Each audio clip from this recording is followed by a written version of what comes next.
subuh-subuh. Kita lupa menginfokan ke jamaah bahwa di sini azan 2 kali. Mungkin kesalahan yang paling banyak adalah memaksakan diri untuk nyium Hajar Aswad. Bismillahirrahmanirrahim. Alhamdulillahirabbil alamin wassalatu wassalamu ala asyrafil anbiya'i wal mursalin nabiyina Muhammadin wa ala alihi wa sahbihi wat tabi'in wa man tabi'ahum bi ihsanin ila yaumiddin, amma ba'd. Ikhwatal iman, saudaraku fillah rahimani wa rahimakumullah. Ketika kita berbicara tentang Haramain, berbicara tentang Makkah dan Madinah, selalu tidak ada habis-habisnya. Selalu banyak hal yang bisa kita explore, kita expose dari awal cerita sejarahnya. Karena kebetulan kemarin sedang mengkaji dan mengaji suratul Baqarah dan mencoba untuk menangkap makna dari apa yang Allah Subhanahu wa taala sampaikan di dalam suratul Baqarah. Bagaimana di surat Al-Baqarah Allah Subhanahu wa taala menyampaikan kepada kita pesan terkait dengan pembangunan Ka'bah oleh Nabi Ibrahim dan Nabi Ismail alaihi wassalam. Kemudian juga bagaimana Allah Subhanahu wa taala memalingkan kiblat dari Masjidil Haram ke Masjidil Aqsa dan kemudian mengembalikan lagi dari Masjidil Aqsa ke Masjidil Haram. Bagaimana Allah Subhanahu wa taala menyampaikan pesan terkait dengan millah Ibrahim yang hanif. Bagaimana Allah Subhanahu wa taala menunjukkan siapakah sejatinya pewaris dari Nabi Ibrahim alaihissalam. Apakah Yahudi, ataukah Nasrani, ataukah kita kaum muslimin? Dan ternyata saudaraku fillah rahimani wa rahimakumullah, di situ memberikan pesan yang sangat luar biasa dari bagaimana Ka'bah itu dibangun oleh Nabi Ibrahim dan Ismail alaihissalam, dibangun ulang oleh mereka berdua, dan kemudian Allah Subhanahu wa taala di masa Nabi Muhammad sallallahu alaihi wasallam sebelum hijrah ke kota Madinah, beliau diperintahkan untuk menghadapkan kiblatnya ke Masjidil Aqsa. Dan setelah itu, setelah hijrah, Allah Subhanahu wa taala kembalikan lagi ke Masjidil Haram. Dan bagaimana keengganan ahlul kitab yang mereka tidak akan pernah mau mengikuti kiblat kita. Padahal itu kiblatnya yang mereka klaim sebagai bapak moyang mereka, Ibrahim alaihissalam, tapi mereka tidak mau mengikuti ajaran Ibrahim alaihissalam. Mereka lebih memilih untuk bersikuku di dalam kesesatan mereka. Maka jangan heran di antara pesannya ikhwafillah bahwa hidayah itu adalah hidayah Islam. Bahwa kita umat Islam, alhamdulillah, kita lah yang berada di atas siratal mustaqim, di atas jalan yang lurus, jalan yang dipimpin oleh para nabi dan para rasul. Jalan di situ ada Nabi Ibrahim alaihissalam, millah yang hanif, yang lurus, yang tauhid, dan tidak menyekutukan Allah Subhanahu wa taala dengan sesuatu apapun. Dan kemudian bahwa Yahudi dan Nasrani, mereka lah orang-orang yang al-maghdubu alaihim wad-dhalin. Mereka lah orang-orang yang dimurkai dan mereka lah orang-orang tersesat. Nah, ketika bicara tentang Haramain, ini tamu kita adalah salah satu pemilik konten yang namanya tentang Haramain. Betul, Ustaz. Begitu ya? Betul. Dan Masya Allah, sedikit-sedikit ana singgung nama beliau, ya, karena nama beliau ada 3 nih, Muhammad Ibrahim Hanif. Betul, Ustaz. Allah, banyak banget namanya. Banyak, asma murakkabah, Ustaz. Iya, Masya Allah. Jadi sudah nggak repot lagi di paspornya. Udah nggak repot, ya, nggak usah pakai bin. Tapi manggil antum panjang Muhammad Ibrahim Hanif ini nggak gampang nih. Iya, betul, Ustaz. Jadi panggil yang mana nih? Belakangan aja. Hanif aja. Yang Hanif yang belakang aja. Yang belakang aja. Hanif. Masya Allah. Nah, kalau antum pernah ingat, para pemirsa Cari Kisah rahimani wa rahimakumullah, ada satu konten makan itu-itu saja di Masjid Nabawi. Ayo ikut saya jalan. Ini ada bin Daud naik ke Taibah Fran, ya. Kemudian ada Mexican chicken, ya. Betul. Masya Allah. Nah, ini orangnya. Kalau masih ingat, ini orangnya yang akhirnya membuat pemilik restonya sendiri ini nih yang bikin resto kita rame. Tapi antum dapat apa dari mereka nih? Dapat meja kosong. Meja kosong. Meja kosong. Antum tetap harus bayar. Ya, tetap harus bayar makanannya. Terlalu mereka. Itu mereka orang Meksiko, orang Arab, orang India, atau orang mana nih? Oh, kayak namanya aja Sat, ya. Oh gitu ya? Iya, kayak namanya aja chicken Mexican. Oh gitu ya? Tapi yang pedagangnya sih kayaknya yang pelayannya orang-orang India atau Pakistan. Masya Allah, ya. Masya Allah. Hanif, antum jazakumullah khair. Oh, iya, antum termasuk orang yang cukup berperan di dalam mengenalkan dan memberikan banyak apa namanya, informasi menarik terkait dengan Makkah dan Madinah tentang Haramain ya, dengan sesuai dengan yang antum namakan di Instagram ya, tentang Haramain. Boleh cerita sedikit tentang antum Hanif? Kenapa antum termotivasi untuk itu? Tapi cerita awalnya, apa yang membuat antum ada di sana? Barakallahu fi. Jadi awalnya itu memang ketika lulus SMA, Ustaz. Oke. Jadi di Ma'had Ana itu dulu ada 3 jurusan, Ustaz. Ma'had mana nih? Ma'had Husnul Khotimah, Ustaz. Husnul Khatimah. Ada IPA, IPS, dan program keagamaan atau PK. Oke. Nah, Ana memang ambil program keagamaan. Ya, dengan niat memang ingin melanjutkan studi ke Timur Tengah. Tujuan awalnya dulu memang saya itu sangat passion ke bahasa Arab, Ustaz. Sangat suka bahasa Arab. Allah yabarik fiik. Makanya ketika waktu itu ditawarkan Lipia oleh orang tua, oke, tapi kayaknya bukan opsi pertama nih gitu. Karena pengennya negara yang betul-betul Arab kulturnya. Maka setelah lulus mendaftar Madinah, karena daftarnya 2 tahun ya saat prosesnya ya. Kemudian Ana ke Sudan dulu.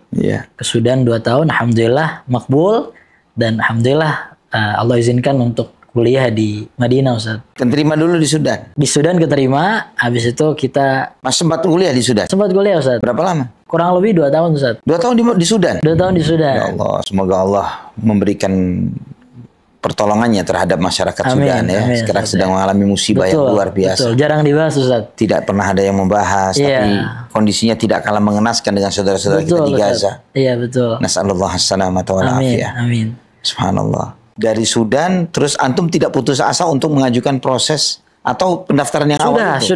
Sudah daftar. Oke. Dan berangkat ke Sudan. Jadi daftar ke Madinah dulu. Iya. Kita lengkapi berkas-berkas. Kemudian kita baru ke Sudan dengan harapan semoga diterima. Atau kalaupun nggak diterima, karena kan kesempatannya kita nggak tahu ya, Ustaz ya, variabel apa yang membuat kita diterima.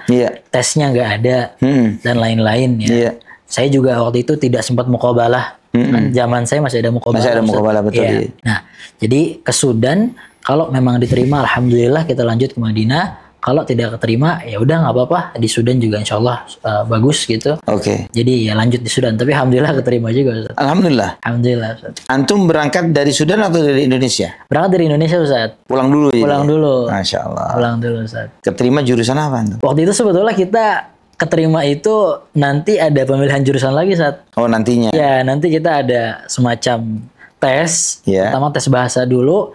Langsung kuliah atau ma'had dulu nih? Belajar bahasa Arab dulu atau langsung kuliah? Karena orang tua mintanya langsung S1, ya udah nggak apa-apa, langsung S1 dan ambil jurusan hadis, Ustaz. Masya Allah. Kan rumornya kuliah hadis ini termasuk yang paling sulit. Iya dan enggak sebetulnya, Ustaz. Oh gitu ya? Iya. Tapi memang mungkin sulitnya karena sulit menjaga konsistensi untuk ngafal ya, Ustaz ya. Karena setiap hari ngafal, kalau satu hari nggak ngafal, nanti kan jadi tumpukan di hari selanjutnya ya. Sedangkan ya kita iman aja turun naik ya, Ustaz ya. Nah, sama konsistensi menghafal hadis yang sanatnya panjang banget, Ustaz, gitu. Plus sanat ya? Plus sanat, Ustaz. Sanatnya itu kan kita lebih mudah lupa ya, Ustaz ya. Betul. Karena kan mirip-mirip, Ustaz ya. Betul. Dan itu jadi tantangan tuh, Ustaz, untuk kita yang kuliah hadis menghafal sanad, dan kita nggak cuma menghafal, kita mempelajari rijalnya, Ustaz ya. Kita pelajari juga rijalnya yang mungkin kita nggak cuma belajar tapi ada tanggung jawab menghafal juga. Masya Allah. Dan itu harus dilakukan di luar jam kuliah, gitu kan. Nah ini mungkin jadi salah satu yang berat karena kalau kita nggak konsisten ngafal maka itu akan jadi tumpukan yang. Berapa hadis yang harus dihafal? 1 buku, Ustaz. Al-Muharrar. Masya Allah. Ada fiqh al-Hambali. Iya, fiqh al-Hambali. Iya, gitu ya. Fiqh Hambali. Fiqh Hambali, betul, Ustaz. Masya Allah, tabarakallah. Ibn Abdul Hadi, Al-Muharrar? Iya, betul, Ustaz. Imam Ibn Abdul Hadi. Iya. Salah seorang murid Syekhul Islam Ibn Taimiyah. Betul. Allah. Itu yang dipakai? Iya, yang dipakai. Di sana Hambali, Ustaz kan? Iya, betul. Makanya sholatnya kayak gini, di bawah pusar. Gitu ya. Iya. Suka ada yang nanya kan gitu. Kenapa kok di bawah pusar? Di bawah pusar. Tapi Syekh bin Baz nggak begitu ya? Iya, betul ya. Ya, begitulah saat fikih. Fikih. Masya Allah, tabarakallah. Antum tidak merasa kesulitan untuk menghafal itu? Sulit, Ustaz. Sangat sulit, Ustaz. Masya Allah. Anak-anak jujur nggak sampai selesai, Ustaz, di hadis itu. Itu kita ada masalah administrasi dan Ana nggak sampai lulus di UIM gitu. Oh begitu. Iya, jadi Apa karena konten? Jadi begitu? oh enggak, saat konten Atau itu konten jadi hiburan atau gimana? setelah. Jadi saya alhamdulillah saya belum pernah kayak kerja jadi mutawif atau apa ya? Misalnya handling gitu semenjak saya kuliah belum pernah. Oh, nggak pernah? Nggak pernah. Jadi tidak pernah kuliah sambil bekerja nggak? Nggak pernah. Tapi Pure kuliah? sambil usaha, Ustaz. Usaha. Beda ya? Beda, Ustaz. Waktu itu memang nggak sambil kerja gitu. Jadi selama anak kerja itu pasti anak imma lagi cuti atau imma sudah tidak jadi mahasiswa, Ustaz. Oke. Gitu. Masya Allah. Gitu, Masya Allah. Awal konten kapan nih? Awal konten itu Haramain. sebetulnya waktu itu di tengah-tengah anak kerja, Ustaz. Anak kerja di salah satu travel. Dan waktu itu jadwalnya lagi libur, Ustaz, sekitar 1 bulan. Iya. Dan istri anak bawa ke Madinah. Masya Allah. Gitu. Jadi anak pikir kayaknya bermanfaat nih kalau kita punya pengalaman di share lah. Iya. Gitu.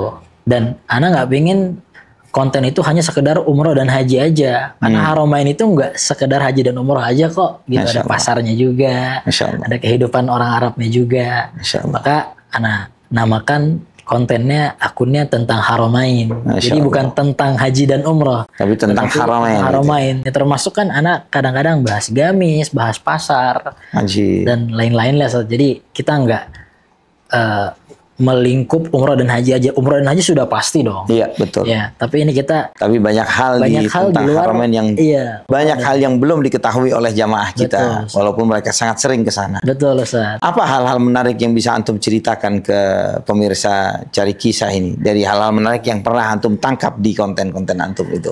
Mungkin perbedaan kultur ya, Ustaz ya. Oke. Kalau orang-orang Arab itu kan cenderung bukan tipe-tipe yang orang Indonesia mungkin banyak nggak enakannya gitu, Ustaz ya. Iya. Makanya melihat kultur orang Arab yang biasa ngomong lebih tinggi nadanya, lebih besar suaranya, Betul. ya, kemudian pegangan tangan di jalan, Laki sama laki. laki sama laki. Iya betul. Kita kadang-kadang kalau sama orang Arab itu kalau dia merasa senang bisa dicium wajah kita. Iya. Kemudian kadang-kadang mereka bisa adu mulut di jalan, tetapi itu mereka nggak kesel, maksudnya kesel habis itu udah gitu. Udah loh. selesai aja, Iya. gitu ya. Mungkin ini salah satu kultur yang Ana biasanya kalau ke jamaah umroh suka jelaskan gitu, kalau kultur di sini seperti ini loh, Iya, gitu iya, loh, beda dengan kultur di kita, dan itu sebagai Ana merasanya untuk men-adjust ekspektasi jamaah supaya nanti semua akan terjadi sesuai maunya kita gitu. Masya Allah. Ya ternyata kan kita hidup internasional ya, Ustaz, apalagi di Mekah Madinah, dan yang mengelola kita selama di hotel, di Masjidil Haram, Masjid Nabawi itu kan rata-rata orang Arab ya, Ustaz ya. Betul. Dan karakternya demikian gitu. Masya Allah. Kadang-kadang kita ya haj gitu ya. Iya. Keras ngomongnya gitu. Iya, Ustaz, betul, ya. panggilan. Itu mereka nggak marah sebetulnya. Benar. Memang demikian kulturnya. Paling gitu. Memang berasa cara bicaranya tinggi Betul, gitu ya. Ustaz, ya. Termasuk juga gandengan tangan sama laki-laki nih. Betul ya. Kadang kita digandeng Ya, jalan, ya, ketika ada dicium teman ya, gitu, Ustaz. Masya Allah. Itu kan jadi kalau misalnya orang kita ngeliat ini ada apa nih? Iya kan? Ini pelangi nih kayak. Kalau di kita aneh, Ustaz. Iya, gandengan tangan aneh, Ustaz. Tapi di mereka wajar saja. seperti Wajar itu. banget, Ustaz. Bahkan Masya Allah. di cium-cium itu sangat biasa sekali. Mu'anaqah ya. Maksudnya itu mu'anaqah. Gitu Iya, ya. betul. Misalkan Iya. Ana pernah satu kali memviralkan satu toko abaya Iya. yang awal Ana diusir, pulang-pulang Ana dicium sama yang punya toko, orang Yaman dia. Orang Masya Allah. Son'a. Oh, orang sana. Orang Son'a, Ana dicium. Jadi ya karena kita sudah tahu ya kita nggak merasa ada yang Nggak antum kontenin, antum dicium tuh. oh nggak usah. Nggak ya? Kenapa? Nggak sempet. Nggak seperti kaget aja ya. Iya. Masya Allah. Masya Allah. Apa hal menarik lain yang antum sempat ekspos dan kemudian menjadi apa ya? Bisa jadi konten antum itu mungkin konten-konten yang kalau warga kita ini, warga Indonesia ini lebih asik terkait dengan konten-konten belanja, Iya. makan Iya, gitu ya. iya. Atau ada mungkin konten-konten yang tidak masuk dalam konteks itu, bukan belanja, bukan makan, tapi nggak terlalu viral ketika antum membuat konten tersebut karena ini padahal menarik loh, tapi kenapa nggak viral gitu? Ada nggak Mungkin begitu? kalau di pasar, Ustaz ya, ini di luar Haramain ya, Ustaz. Iya betul. Di pasar itu beda dengan di Indonesia, Ustaz ya. Kalau di Madinah, Mekah, bahkan kita boleh bilang di Jazirah Arab ya, Ustaz ya, Iya. Madinah, Mekah aja, yang di pasar itu yang jualan semuanya laki-laki, Ustaz. Ya kan? Iya betul. Bahkan yang belanja aja mayoritas laki-laki. Iya betul. Dan ini agak berbanding kebalik dengan di kita. Benar. Kan kalau di kita sudah umum dengan ibu-ibu rajanya menawar. Iya benar. Gitu, bukan raja mungkin ratunya menawar. Ratunya menawar. Ya. Nah, tapi kalau di Arab yang dagang dan yang belanja itu laki-laki. Tapi kultur mereka jadi berubah sekarang. Betul, Ustaz. Betul. Mereka pun dirubah oleh warga Indonesia nih kayaknya. Iya, bukan Indonesia kayak Ustaz. Ya gitu ya. Bukan Indonesia ya. Bukan Indonesia. Siapa yang rubah nih? Wah, itu kayak western Ustaz. Mereka berubah banget. Ana masih ingat bahwa Ana pun karena didikan dari orang tua. Ayah Ana itu yang belanja ke pasar.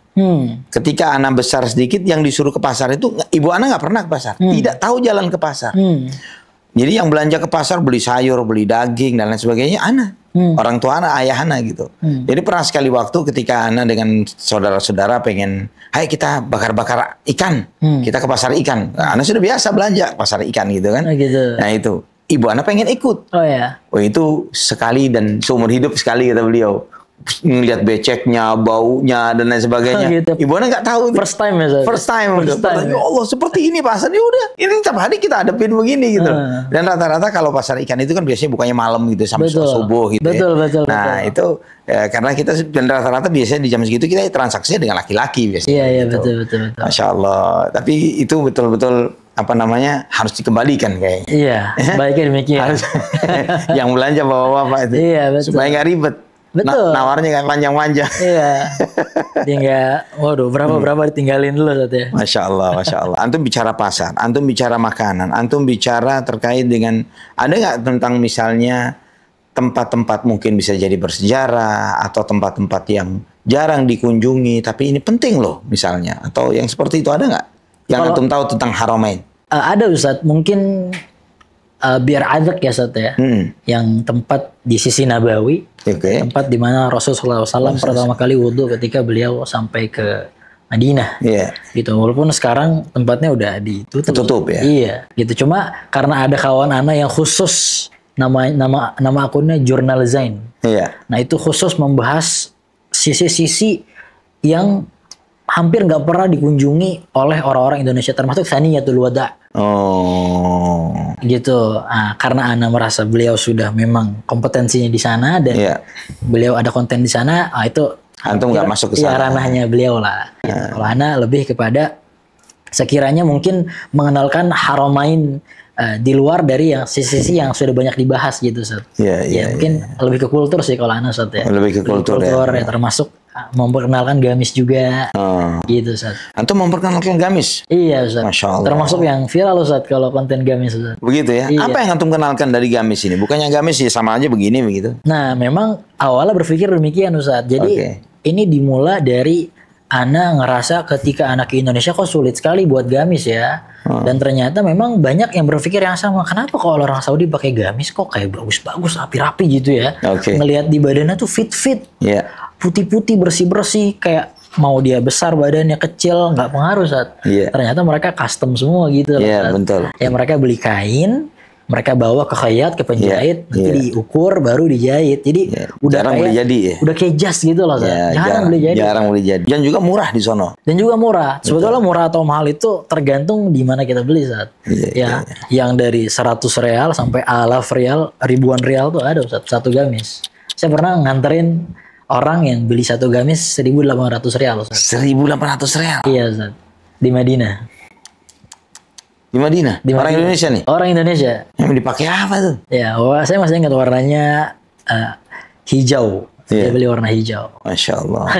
Apa kerennya apa ya yang antum lihat dari situ? Biasanya mungkin karena saya juga ada usaha di bidang tailor gitu ya. Pertama memang bahan sih Ustaz. Bahan itu sangat berpengaruh ke harga. Yang kedua tingkat kesulitan menjahitnya Ustaz. Karena kita di dunia jahit ini sudah biasa bahwa setiap penjahit itu beda harganya Ustaz. Semakin dia jago, semakin dia dibayar mahal Ustaz. Makanya penjahit-penjahit hebat itu penghasilannya di atas 10 juta Ustaz per bulan. Yang hebat-hebat Ustaz ya. Bukan yang kelasnya konveksi gitu. Ada penjahit yang Masya Allah. Ada yang betul-betul kita bilang spesialis lah gitu. Dia adanya di tailor-tailor besar yang harga satu jasnya bisa sampai belasan juta, puluhan juta. Betul. Anas sendiri pernah melihat begitu, Masya Allah. Ya, mereka penghasilannya besar Ustaz kalau penjahit yang hebat-hebat. Kadang anak isengin kalau harganya segitu itu harusnya price-nya jangan dicopot. Ya, anak isengin begitu. Kenapa? Supaya orang tahu ini harganya mahal loh ini. Biarin aja Ustaz. Biarin aja. Ya kan kalau enggak ya kelihatan sama yang lain. Yeah. Apalagi bagi kita yang secara umum tidak terlalu paham tentang gamis ya. Yeah, Jadi yeah. benar nggak rumornya mengatakan dari gamisnya doang orang Arab itu bisa tahu ini asli Arab atau bukan? Betul Gitu ya? Ustaz. Sangat bahkan nggak hanya asli Arab. Kita bisa tahu ini orang dari Kuwait, dari Qatar, dari Uni Emirat Arab, dari Saudi. Itu kita bisa tahu Ustaz. Dari gamisnya? Dari gamisnya aja. Atau dari Sudan. Bukan dari simaknya, bukan? Bukan, dari gamisnya Ustaz. Model gamisnya beda Ustaz. Oke. Terlihat sama bagi yang tidak memperhatikan. Kita sudah tahu, oh ini orang Kuwait.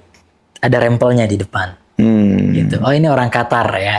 Orang Qatar itu biasanya kerahnya kita namanya galab. Kalau di Saudi bilang gelap. Maroko kelihatan. Maroko kelihatan. Banget. Sudan kelihatan. Yes. Ya, betul. Uni Emirat Arab, Imarat kelihatan. Beda-beda gitu ya. Beda-beda Ustaz. Masya Allah. Terus yang paling banyak dibeli itu yang model yang gimana? Yang Model standar? Saudi Ustaz. Saudi ya? Iya karena Saudi yang paling memperkenalkan gamis ke dunia Ustaz. Paling banyak visitornya. Ya benar kan, bahkan sampai orang kita itu kan sebagian besar masyarakat kita pun masih banyak yang nggak paham bahwa gamis itu adalah bagian dari budaya. Betul. Iya kan ya, bagian dari Bukan budaya. pakaian ibadah. Bukan pakaian ibadah. Iya betul. Jadi kalau misalnya ngelihat seorang pemakai gamis terus mabok gitu Iya misalnya. betul ya. Main judi lah. apa gitu. Main judi pakai gamis. Loh, ini gimana ulama? Itu bukan pakaian keagamaan. Betul Ustaz. Termasuk abaya Ustaz. Termasuk abaya. Termasuk abaya. Betul. Bukan pakaian ustazah gitu. Iya. Kalau di sana ya. Benar. Semua pakai abaya. Semua pakai abaya. Iya, pakaian kebudayaan betul. Allahul musta'an. Dan akhirnya membawa antum kepada usaha di bidang ini. Betul Ustaz. Masya Allah, tabarakallah. Gimana ceritanya jadi begitu?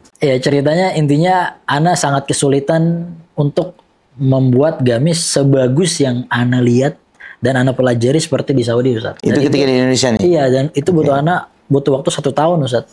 Nyoba yang penjahit di bawah 100.000 sampai hampir 500.000 satu kali jahit aja Ustaz. Ternyata memang kompetensinya itu butuh yang sangat-sangat pro ya, sangat-sangat hebat.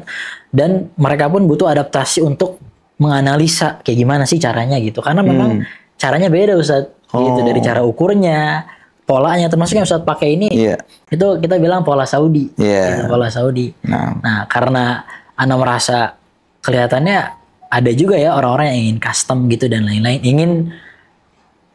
Ada orang-orang yang ingin di Saudi itu betul-betul rapih ya, ingin menggunakan baju terbaik.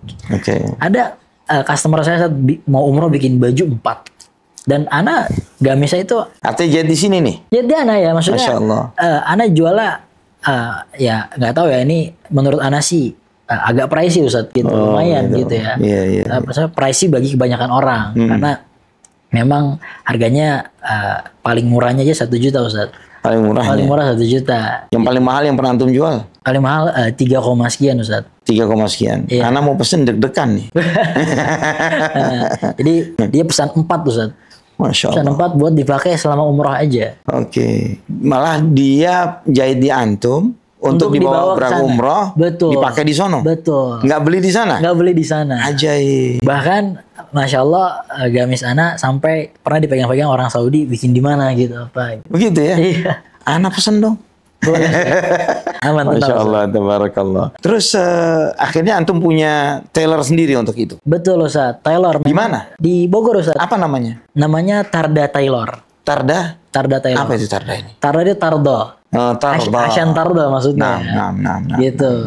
Gitu. Masya Allah. Tufasil indi Asyan Tarda. Gitu. Masya Allah. Oh, Tarda Tailor. Jadi ketika dia mengajukan permintaannya sesuai dengan apa yang dia mau, Betul. dan kemudian antum kerjakan sesuai dengan order yang dia pesan sesuai seperti itu, maka dia akan ridho dengan hasilnya. Begitu.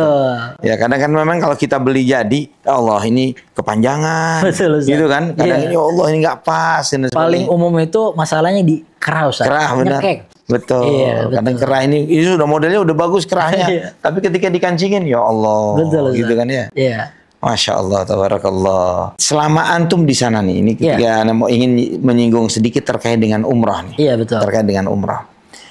Selama sebagai seorang mahasiswa di kota Madinah, Iya. Antum berapa kali sudah menjalani ibadah umrah? Wah, nggak ingat Ustaz. Nggak ingat ya? Nggak ingat. Sangat sering. Sebulan minimal 1 kali lah, paling sedikit ya. Paling sedikit Paling ya? sedikit ya. Artinya Bisa lebih? Bisa lebih Ustaz. Bahkan ketika kalau lagi kerja kan kita seminggu bisa kadang 2-3 kali untuk Menjalani ibadah umrah begitu ya? Mendampingin ya, membadalkan dan mendampingi. Masya Allah, tabarakallah. Dan setelah antum selesai dari kuliah, artinya setelah antum meninggalkan Saudi Arabia, dan kemudian berapa lama jeda antara antum pulang sampai balik lagi untuk umrah? Berapa lama jedanya? Itu sengaja Ustaz, karena ana nggak pernah kembali ke Madinah maksimal waktu itu 3 bulan ya. Jadi ana jauhkan jaraknya supaya ada rasa rindu lagi Ustaz. Itu 1 tahun 2 bulan. 1 tahun 2 bulan? 1 tahun 2 bulan. Masya Allah. Jadi setelah setahun 2 bulan antum setelah meninggalkan Saudi Arabia, antum balik lagi untuk ke sana untuk melaksanakan ibadah umrah. Iya, betul. Apa yang antum rasakan? Gimana ya Ustaz ya? Waktu itu ketika ana datang umrah tuh ana udah siap-siap bawa mic. Iya. Pokoknya wah kayaknya bisa nih sambil ngonten deh gitu. Gitu ya. Ternyata waktu di sana nggak sempat Ustaz. Gitu ya. Ya karena rasanya kenapa ya Ustaz ya? Kalau udah di jeda lama itu beda rasanya Ustaz. Gitu. Makanya menurut saya yang nggak terlalu sering umroh katakanlah 1 tahun sekali itu juga nikmat Ustaz. Betul. Karena semakin lama kita tinggal di sana nanti rasa nikmatnya semakin akan berkurang Ustaz. Ada gitu satu perkataan Imam Syafi'i, zur ghibban tazid hubban. Ya. Betul Ustaz. Ya, kalau kamu mengunjungi saudaramu atau kerabatmu jarang-jarang, ya bukan sering-sering ya, jarang-jarang akan menimbulkan rasa cinta kepada di hati saudaramu ya, kerabat. Ketika kita tiap hari nongol, apalagi nongol ngajukan sesuatu, iya, betul. Ya waduh, bilang nggak ada nih, iya. Bakal begitu. Tapi ada uniknya Ustaz. Iya. Ana nyesel Ustaz. Nyesel gimana? Ana nyesel ketika selesai umroh itu, nyesel karena nggak latihan jalan kaki dulu sebelum umroh Ustaz. Kenapa begitu? Karena ini mungkin jadi umroh paling capek buat Ana Ustaz. Dan itu Ana jadi punya bayangan di POV-nya jamaah Ustaz. Ternyata memang umroh itu melelahkan Ustaz. Ya, dan menurut Ana persiapan umroh itu nggak bisa hanya seminggu Ustaz. Dia butuh 1 bulan. Dari soal fisik dan soal kemampuan kita secara keilmuan Ustaz. Jadi Ana itu Ustaz, alhamdulillah badminton itu 4 kali 1 minggu Ustaz. Masya Allah. Jadi Ana merasa fisik Ana ini cukup fit. Iya.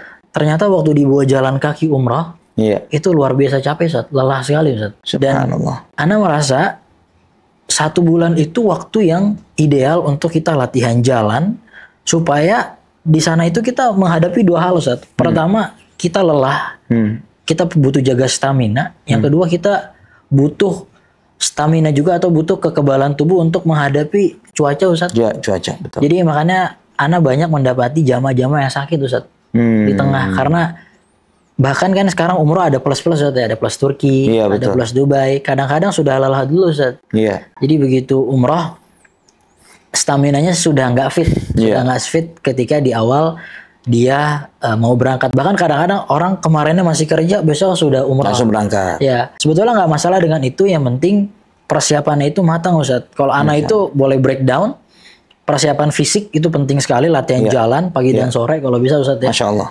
Sebanyak 10.000 sampai 15.000 langkah loh Ustaz lah, itu angka yang normal untuk jamaah umroh.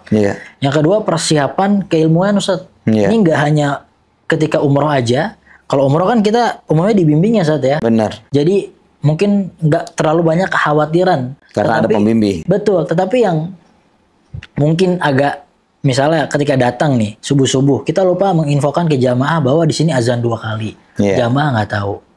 Bahwa setiap sholat itu umumnya ada sholat jenazah setelahnya.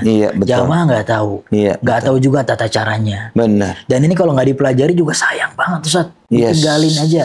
Benar. Udah mah kita dapat Qirat ya Ustaz ya, satu bukit Uhud ya keutamaannya.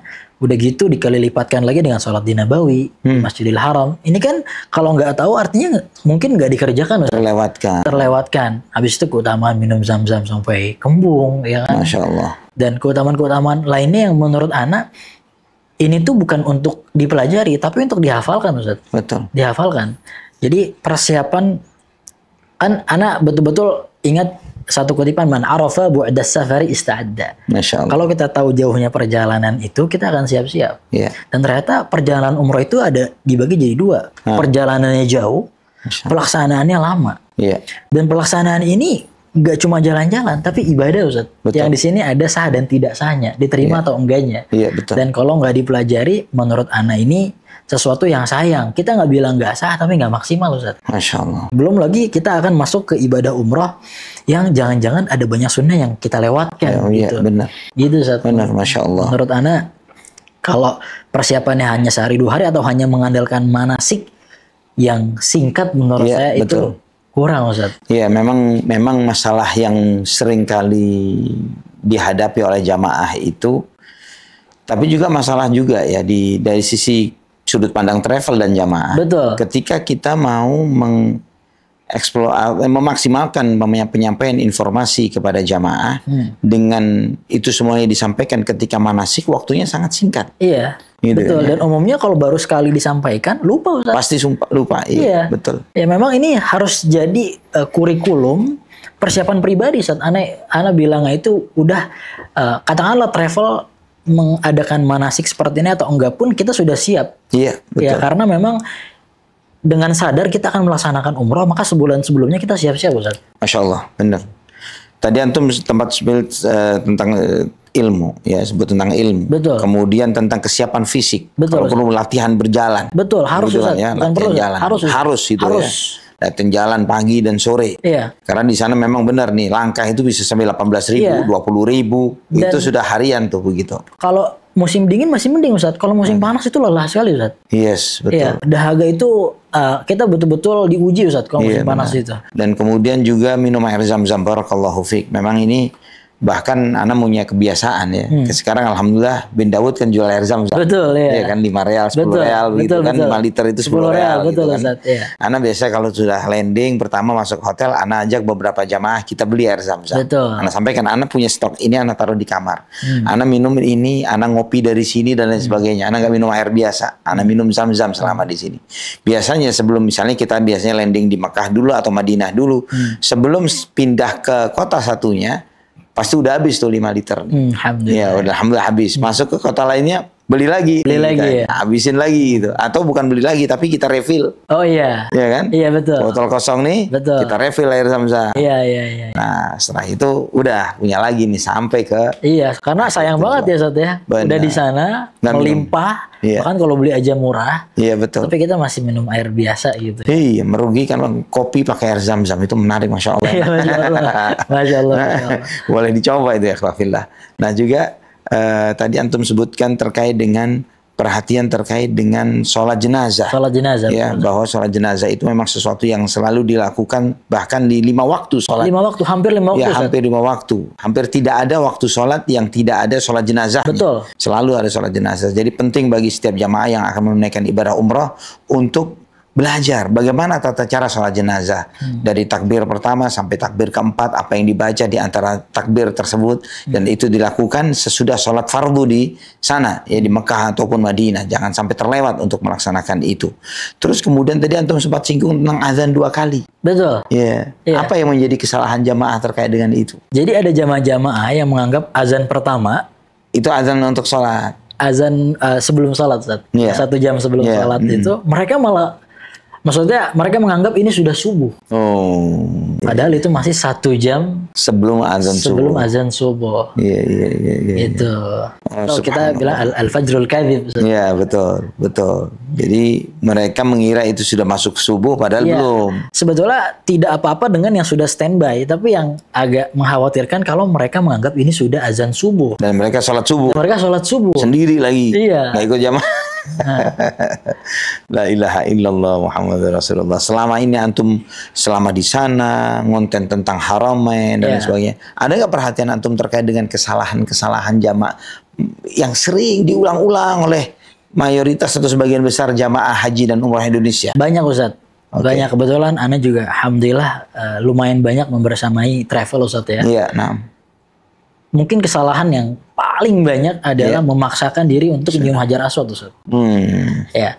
Ana nggak bilang nggak boleh Ustaz ya. Iya, betul. Tetapi ini bukan kadang-kadang perempuan, Iya. nggak ada mahramnya, ya kan. Kadang memaksa, bahkan masih sempat bisa ngonten gitu Ustaz. Kadang Ana terfikirkan Ana aja yang Cium waktu itu- Hajar Aswad nggak sambil ngonten. Iya. Nah, dan di sini itu kita menghadapi pertama banyak orang ya, Iya. nggak mungkin desak-desakan, nggak mungkin nggak desak-desakan. Iya, betul. Yang kedua di sana banyak calonnya Ustaz. Oh. Iya. Jadi kita tidak bisa membayangkan orang-orang yang ada di Madinah Mekah itu semuanya suci kan ya. Iya, benar. Ya, al-Madinatu la tuqaddisu ahlaha. Iya, betul. Gitu kan. Satu kota itu tidak mensucikan Iya. orang yang tinggal di dalamnya. Tinggal di sana. Jadi ada orang-orang yang mereka itu memang sudah mencari-cari orang yang gelagatnya ini jamaah umroh nih. Ya. Dia nanti akan datang seperti malaikat. Tiba-tiba bilang, ayo sini, ayo sini, ikut saya. Nanti akan dibukakan jalan sama dia. Nah, nanti kita akan diminta cium. Iya. Begitu kita keluar, kita akan diikuti Ustaz. Akan diikuti, ya. Kalau dulu-dulu kita bisa hanya berdalih, nggak bawa real, atau nggak bawa uang, atau uang saya di hotel. Kalau sekarang Ustaz, mereka sudah cerdas Ustaz. Bisa ditransfer. Bahkan mereka mintanya nggak nanggung-nanggung, ada yang ribuan real Ustaz. Oh. Iya. Dan itu mereka mau nggak mau harus dibayar. Mau nggak mau Ustaz, karena kita kan orangnya nggak enakan Ustaz. Oh gitu ya. Iya, bukan orang yang mau berdebat ya, mau kayak ya kadang-kadang kita juga mungkin mau, tapi siapa pihak berwajibnya di sini? Benar. Kita nggak tahu juga kan Ustaz. Benar. Mau ngelapor kayak gimana? Kita bahasa Arab nggak bisa juga. Iya, betul. Iya kan? Betul. Jadi pertama memaksakannya aja menurut saya sudah tidak tepat ya. Ya, memaksakan ya, karena sekarang kan harus pakai ihram nih Ustaz. Betul. Ya, apalagi yang untuk perempuan yang belum punya mahram menurut saya nggak bijak lah Ustaz. Benar. Gitu. Kemudian yang kedua, kita nggak tahu ternyata di sana ada calo. Mengakibatkan kita yang mungkin nggak semua orang siap-siap uang sebanyak itu Ustaz. Iya. Ya kan? Kadang beli oleh-oleh aja masih hemat-hemat. Benar. Dan ini kita karena Kemakan calo. Iya, kemakan calo karena kita nggak tahu ternyata di tempat-tempat yang suci pun masih ada orang-orang yang Dagangan di masjid nggak boleh, mereka dagang aja di Masjidil Haram. Edan, Masya Allah, ini orang gitu, kita nih semuanya. akadnya bukan dagang lagi kan, akadnya kayak malaikat ngajak-ngajak aja gitu, Masya tahu Allah. ditodong. Orang kita Ustaz, orang kita. Ada yang perempuan yang laki-laki Ustaz. Oh, ada perempuan Ada laki-laki. perempuan juga. Oh, subhanallah. Alhamdulillah, ana beberapa kali belum pernah lihat mereka. Anda pernah lihat Ustaz, sampai ditodong itu sempat Ana ikutin gitu. Iya, Ana, iya. Dan mereka itu enggak satu orang biasanya Ustaz. Iya. Ada Satu tim. Gitu. satu tim, ada 3 orang kadang-kadang. Jadi kita tuh seolah-olah terkepung gitu Ustaz. Ya, jadi kita nggak bisa kemana-mana Ustaz. Dan dipaksa untuk bayar. Iya. Gila, hati-hati jemaah. Ya, jangan sampai ya kena calo-calo Hajar Aswad. Iya betul Ustaz. Ya, Banyak Ustaz. calo-calo Hajar Aswad yang kemudian tiba-tiba nodong kita dengan ribuan real. Naudzubillah. Naudzubillah. Apalagi yang antum lihat hal yang perlu diwaspadai oleh jamaah haji dan umroh kita gitu. Kalau Ana Zat, mungkin tentang mengelola ekspektasi Ustaz.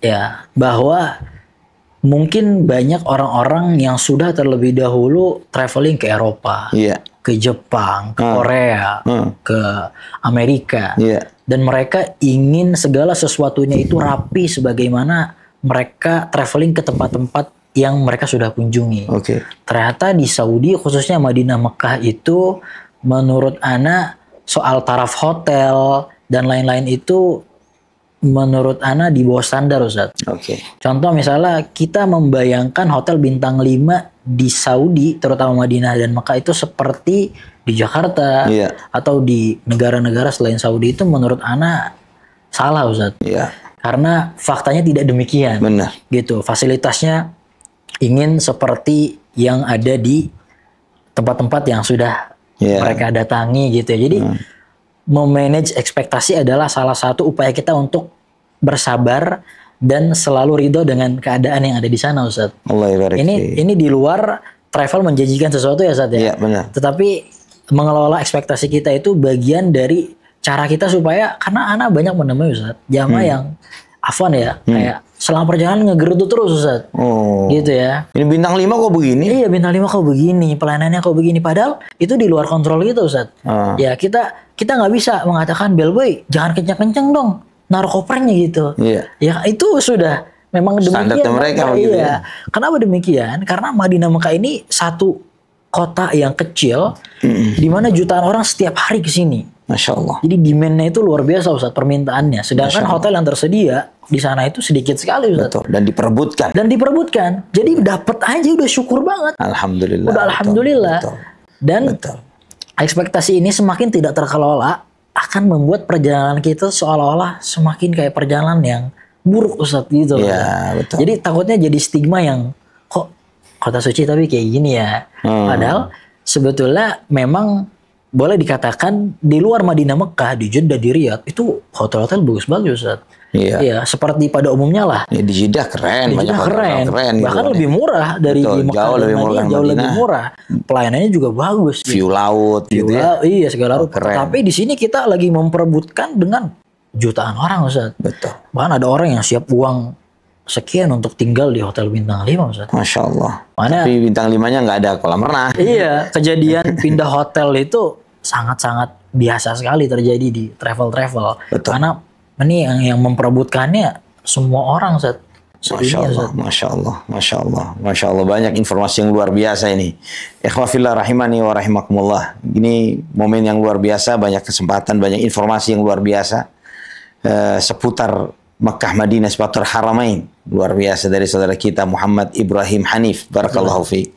Dan kalau kita sebagaimana antum simak dari cari kisah ini, bahwa ketika kita penasaran tentang Makkah dan Madinah, Al-Haramain ini, banyak hal yang selalu ingin kita masuk ke sana, ingin kita ketahui, ingin kita telusuri, tapi memang waktu, usia, dan biaya juga sangat terbatas dari itu semuanya. Namun anak pribadi mendoakan antum semuanya, semoga Allah mudahkan antum semuanya untuk bisa menunaikan ibadah umrah, untuk bisa menunaikan ibadah haji, dan semoga antum bisa berangkat bersama orang-orang yang antum cintai, ya Rabbana ya Karim, untuk bisa hadir di tanah suci Makkah dan Madinah, menunaikan ibadah umrah dan juga salat dan beribadah kepada Allah Subhanahu wa taala di raudhah di masjid Nabi kita Muhammad sallallahu alaihi wasallam.